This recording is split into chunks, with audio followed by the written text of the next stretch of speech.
Potensi ancaman Semeru membuat lebih dari 700 kepala keluarga di Dusun Curah Kobokan direlokasi ke hunian tetap. Wilayah ini pun menjadi dusun mati sejak erupsi dahsyat Semeru melanda pada tahun 2021 silam. Dusun Curah Kobokan yang jadi bagian dari wilayah Desa Supit Urang ditetapkan oleh Badan Geologi sebagai kawasan rawan bencana level 3 atau paling bahaya. Saya pun mendatangi dusun ini untuk melakukan penelusuran. Meski sudah tak lagi ditinggali, warga mulai berani untuk beraktivitas. Nah, jadi nih kan di tengah perkampungan yang kena erupsi 2021 sudah pada dapat huntap ya. Huntap. Tapi banyak yang kembali lagi. Kayaknya tidak ada yang digarap, mungkin dihuntap. Ya, itu kayaknya. Kalau mata pencariannya ya. Iya. Di sudut lain Kampung Mati, kami menghampiri sebuah rumah kosong yang mengalami kerusakan parah akibat erupsi Gunung Semeru. Nah, ini nih Kak, rumah ini juga kelihatannya dari luar masih berdiri kokoh ya. Dan uniknya di sini nih, ada tanaman singkong. Daun singkong. Ini emang sengaja ditanam kayaknya, sama di sana ada kebunnya ya. Di sebelahnya ya ada kebun juga. Jadi kayaknya ini pemilik rumahnya masih sering bolak-balik datang ke sini ya.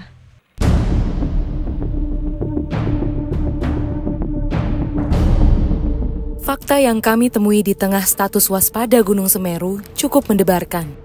Walau beresiko, beberapa warga nekat kembali aktif untuk berladang. Benar-benar agak, kalau malam nih kayaknya horor.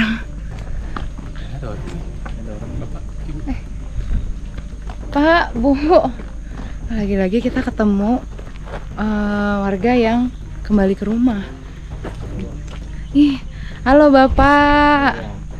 Saya Menia dari Indonesiaku Trans 7. Iya. Halo Ibu.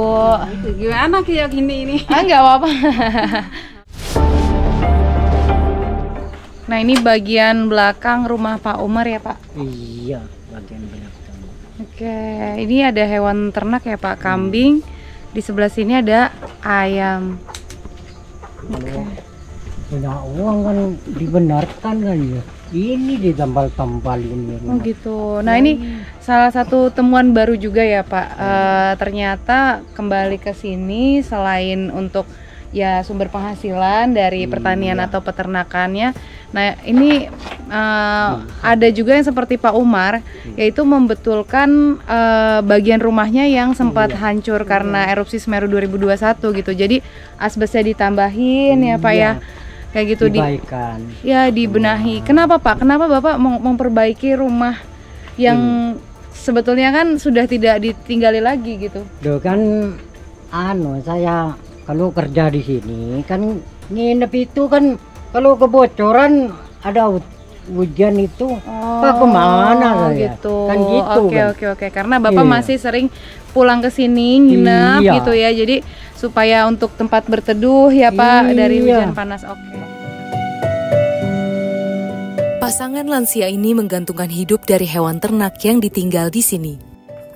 Alhasil meski sudah mendapat rumah pengganti, tak jarang mereka malah tetap bermalam di kawasan bahaya. Alasannya semata-mata hanya demi bertahan hidup. Sungguh menjadi hal yang dilematis.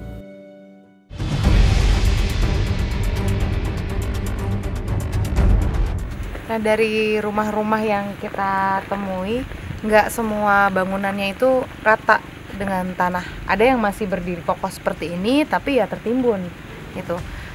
Sementara sebelahnya nih tetangganya, rumahnya udah ya hancur bisa dikatakan gitu ya, karena atapnya rubuh dan berbeda jenisnya dengan yang ini. Kalau ini pakai genteng, kalau yang sebelah situ kayaknya atapnya hanya asbes. Kami menjumpai seorang lansia lain yang turut kembali ke permukiman bekas erupsi ini. Ibu Ponium lagi apa ini? Babat, jomret. Oh gitu. Ya, sedikit. Apa yang ditanam Bu? Tebu. Oh ini tebu. Iya, tebu. Oke. Bu, maaf ini rumah ibu? Iya. Dulu? Dulu. Oh gitu. Ya. Sekarang ibu tinggalnya di mana? Di utara. Untara. Ya. Itu sudah menjadi masih hunian sementara atau sudah menjadi hunian tetap sih Bu? Sap. Oh gitu. Kembali di sini lagi tak punya uang. Ngebecek itu. Selama tinggal di hunian tetap itu nggak ada penghasilannya, makanya kembali lagi ke Iya. sini. Wanita 65 tahun itu menjadi salah satu korban selamat dari erupsi Semeru 2021. 4 tahun berlalu, ia masih merindukan kampung kelahirannya yang dulu terkenal sebagai penghasil tebu. Erupsi yang merenggut kehidupan warga di kampung ini membuat mereka tak henti mengukir asa walau terasa sekedar angan. Iya tetap di kono. Aku mangisu mek rene ngiwangi tuli totolan. Engko lek gak ambek golek totolan ini mangan opo nek kono. Gak duwe pengayaan. Berarti nek kono gak ono sing iso ditandur. Gak ono. Ya lek wong sing cedhek, di omahe cedhek, titik nek ditanduri. Di omahku ciut di D1 nomor 14.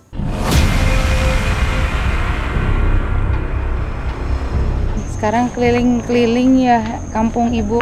Iya. Loh, Ada warung nih. Warung. Iya. Ini kok ada warung yang di perkampungan udah nggak ditempatin ya Bu? Warung anak saya. Oh ini warung anak ibu ini? Iya. Oh. Ini yang jajan dari mana, Bu? Dari besok. Yang Di kerja sini Pasiran. juga, yang Iya, kerja di pasir. Di Pasiran itu. Rupanya keluarga Poniam melanjutkan hidup dengan membuka warung di Kampung Mati. Warung makan mereka menyasar kepada para pekerja tambang pasir yang lokasinya tak jauh dari sini. Perkampungannya mati, tetapi kehidupan seolah bergulir kembali. Miss Yem, putri pertama Poniam, merasa kondisi ekonomi keluarga mereka kian terpuruk sejak pindah ke hunian tetap. Sudah berapa lama buka warung di sini Bu? Baru 2 bulan. Oh baru banget. Iya. Oh. Soalnya kan di sana nggak ada pemasukan, jadinya kerja di sini gitu. Alhamdulillah sih dapat hunian ya, cuman nggak ada pemasukan gitu. Ibu berarti sekarang tinggalnya tetap di Huntap? Iya. Ya tapi jualannya di sini? Iya, pagi ke sini, nanti sore pulang gitu. Trauma mendalam menyelimuti warga penyintas erupsi Semeru 2021. Ia amat bersyukur karena keluarganya berhasil selamat dari peristiwa mencekam itu. Meski meninggalkan trauma, keluarga ini tak punya pilihan, yakni menggali sumber penghasilan di perkampungan mati akibat erupsi. Langsung datang itu lava, jadi rumah itu nggak kelihatan, hitam semua, ada debu itu. Itu yang paling nyesek.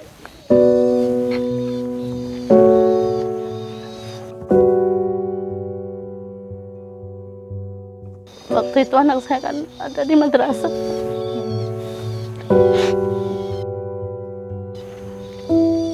Jadi mikirnya mungkin nggak bisa ketemu lagi gitu. Tapi alhamdulillah masih dipertemukan. Sampai hari ini masih ada rasa ketakutan? Iya, takut.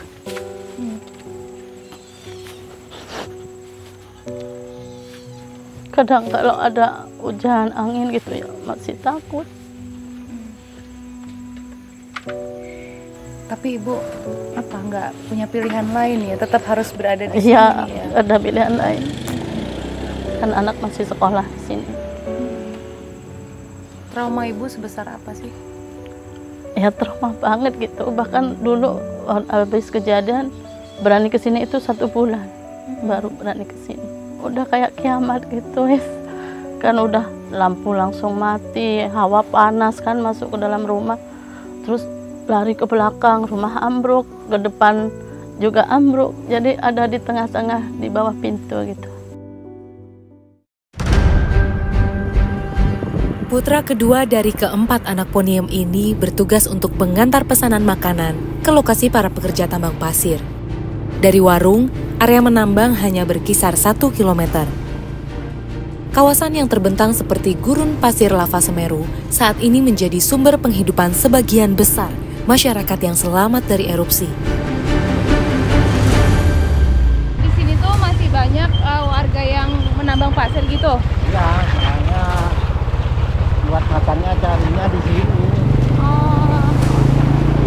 Bisa nggak, Pak? Ya, makanya berat.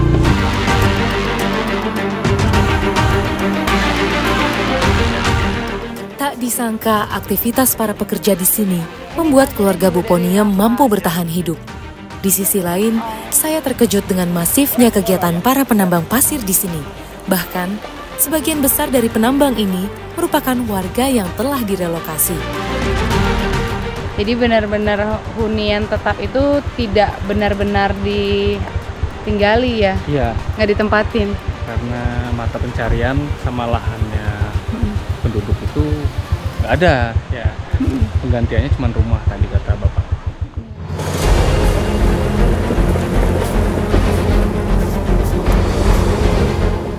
Nah, ini bagian agak bawah, lebih rendah dari yang sebelumnya kita telusur. Jadi di belakang terlihat seperti ada aliran air terjun. Ini masih di selurusan Semeru. Anginnya mulai terasa kencang seperti mau hujan. Kita jalan ke arah sana. Mas, mari. Ya, kok ini Mbak yang dari Trans 7 itu ya? Oh iya, saya. Halo Mas. Dengan Mas siapa? Mas Amin. Oh, Mas Amin. Itu tadi ibu saya nungguin di warung itu. Oh iya. Oh, Mas anaknya ini? Bu Poniem. Bu Poniem. Ya. Oh, alah. Iya. Berarti salah satu dari anak Bu Poniem kerja di pasir juga ya? Ya. Mas, pulang ke Huntap atau gimana Mas Amin? Pulang. Tiap Oh. hari pulang ke Huntap. Oh gitu. Kalau kerja dari jam berapa sampai jam berapa? Jam 6 sampai sore nanti. Oh gitu. Iya. Mas nggak takut? Enggak, udah biasa. Putra bungsu Poniem melakoni pekerjaan ini sejak tak bisa lagi meladang. Walau kawasan ini dulunya menjadi titik paling banyak memakan korban, namun para pekerja seakan tidak peduli. Rasa lapar dan putus asa terasa lebih mengerikan daripada ancaman erupsi. Kita mau coba samper ke sana ya. Salah satu yang orang di sini lagi mengambil pasir. Jadi ini lokasinya selurusan sebetulnya sama Semeru di belakang kita. Sayangnya lagi mendung, jadi Semerunya ketutup awan. Di sini tuh dulu lokasi yang paling banyak memakan korban. Karena banyaknya penambang pasir tradisional di sini. Ya, waktu ada peristiwa erupsi. Nah, sekarang saya mau coba samper. Halo Pak. Ya. Selamat siang. Selamat Waduh, maaf. siang. Dengan Pak siapa Pak? Dengan Pak Nur Samsi. Pak Nur Samsi. Ini kan sungai aliran utama yang dari Gunung Semeru. Jadi ini kan kalau dari Gunung Semeru sekitar radius 10 kilo. Ini sebenarnya zona merah. Waktu kejadian itu kan banyak yang pekerja yang terjebak akhirnya menjadi korban erupsi. Ya waktu evakuasi itu sudah meninggal semua sekitar ya orang 50. Waktu itu dari petugas sebelum lahar dingin datang itu disuruh naik, tapi warga itu kan ingin menyaksikan fenomena alam yang nggak pernah terjadi. Jadi akhirnya bersamaan dengan datangnya lahar dingin, nggak taunya di belakang itu ada awan panas. Akhirnya orang-orang yang terjebak di sungai itu menjadi korban. Pasir Lumajang dikenal sebagai material bangunan kelas A karena kualitasnya yang sangat baik. Hal ini menjadi bagian dari fenomena grain flow atau pasir tergerus yang berasal dari endapan gunung api. Material seperti ini terbentuk akibat gravitasi dan tumbukan antar butiran pasir yang tidak saling mengikat. Nah, ini pasirnya sebelum dia papain. Jadi kan kalau prosesnya itu ada dihaluskan lalu disaring. Tapi dari sananya, pasir ini dari alamnya memang sudah bagus karena merupakan lava Semeru. dari pembentukan lahar dingin. Nah, warga di sini memanfaatkannya untuk dijual supaya bisa diolah lagi sebagai material bahan bangunan. Di titik menyaring pasir, saya bertemu dengan Pak Hudin. Lansia tangguh ini mau tak mau menerjang kerasnya hidup di masa tua demi keluarga. Para pekerja seperti Pak Hudin umumnya mendapat upah berkisar Rp100.000 per hari, namun angka tersebut tidaklah mutlak. Nah, istirahat dulu ya, Pak. Sini, Pak. Duduk. Capek. Waktu itu Bapak bisa selamatnya gimana, Pak? Ya, ada di dalam rumah, tapi sebelum itu nggak ambruk. Rumahnya belum ambruk. Sebelum rumah ambruk, Bapak sudah lari? Iya, lari. Oke. Seluruh anggota keluarga selamat atau gimana, Pak? Ada yang jadi korban satu, membantu saya. Menantu? Iya. Korban meninggal? Iya, meninggal. Itu kok bisa menantunya waktu itu? Gimana ceritanya, Pak? Boleh diceritakan nggak? Ibunya itu kan sakit, tidak bisa lari. Ya, gitu. Jadi, ibunya menyelamatkan ibunya, tapi tidak mampu. Tapi, kena abu panas itu. Tak tahu lagi gimana lah. Kehilangan keluarga gitu. Kalau masih bertani ya untungnya bertani, bisa tidak beras itu nggak beli gitu. Kalau sekarang ya cukup buat makan lah. Ini katanya jalur yang udah selurusannya Semeru ini ya, Pak ya, iya. Di sini kan. Loh, sudah tahu seperti itu, Bapak malah bekerja di sini, apa Bapak nggak trauma atau punya kekhawatiran gitu? Sebenarnya ya trauma karena tidak ada jalan lain. Satu-satunya ya ini saya jalani. Semoga selamat gitu.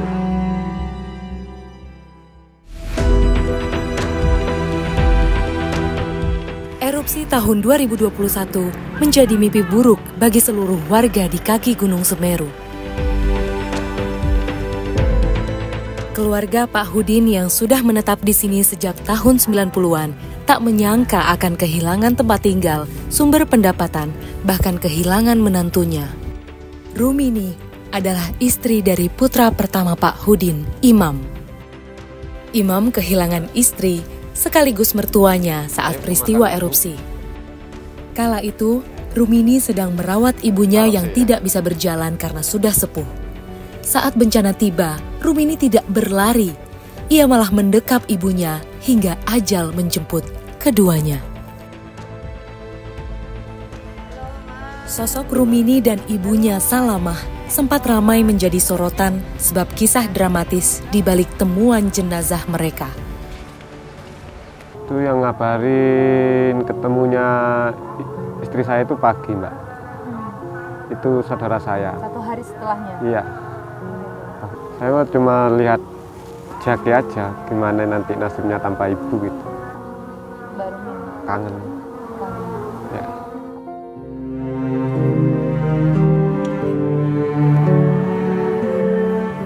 Rumini wafat di tengah erupsi Semeru pada usia 27 tahun.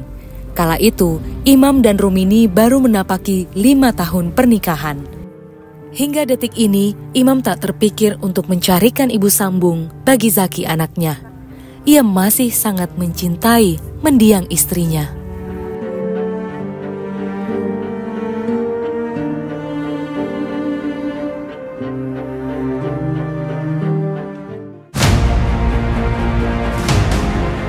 Kompleks hunian tetap berada di wilayah Desa Sumber Mujur, Kabupaten Lumajang. Penerima rumah secara cuma-cuma ini, yakni mereka yang berasal dari 2 wilayah kecamatan terdampak erupsi 2021, yaitu Pronojiwo dan Candipuro. Huntap dibangun di lahan seluas 80 hektar dan miliki total bangunan 1.951 rumah. Keluarga Buponium dan keluarga Pak Hudin menjadi sebagian kecil dari potret mereka yang kesulitan bertahan hidup karena hilangnya mata pencaharian.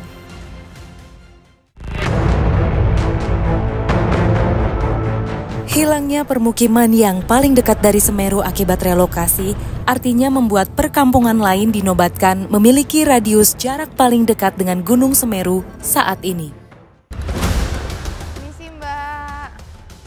Halo. Saya menghampiri salah satu rumah yang terlihat ada seorang kakek sepuh di terasnya. Aktivitas warga terasa normal-normal saja, meski Gunung Semeru kini dalam status waspada. Namun di balik itu, rupanya ada rasa kekhawatiran yang menghantui. Hari kan gelap, kena itu kalau apa sih namanya? Wedhus gembel. Kan sampai sini wedhus gembelnya. Gitu. Tapi kondisi rumah enggak sampai hancur, soalnya waktu itu langsung ada hujan sama angin. Kena itu tiup lagi ke sana lagi. Jadi di sana tok yang hancur. Takut ada lagi kan. Sering erupsi kan katanya, cuman nggak sampai bawah, cuman kita takut was-was. Kalau malam nggak sering, aduh kaget itu, kadang suara gunungnya kan kadang bunyi tengah malam itu kaget juga. Kedengeran Mbak? Iya. Oh gitu. Belakangan ini? Iya. Kayak gitu? Iya. Kadang siang bunyi, kadang siang kemarin hari apa itu juga erupsi kan katanya. Kalau dulu kan ada relokasi tuh yang sana. Itu pendataannya nggak sampai sini ya? Sampai sini. Waktu itu juga sudah ditarik kartu keluarganya. Nggak gitu. tahu kok nggak dapet gitu. Jadi kalau saat itu Mbak direlokasi Mbak mau? Nah, saat itu ya mau Mbak. Kalau sekarang ya sayang yang di sini kan udah nggak ada apa-apa gitu. Cuman kadang kalau bunyi suara gunung ya takut sekilas gitu. Triana sehari-hari merawat bapaknya yang sudah manula. Sebagai anak, ia jelas tak menginginkan hal buruk melanda dan tentu menjadi harapan kita semua agar Semeru tak lagi meluapkan amarah.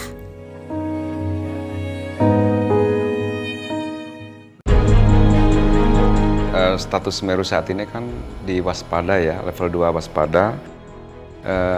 Di waspada itu masih ada potensi ancaman bahaya, baik awan panas dan lahar. Kalau lahar itu pemicunya adalah air hujan ya, cuaca ya.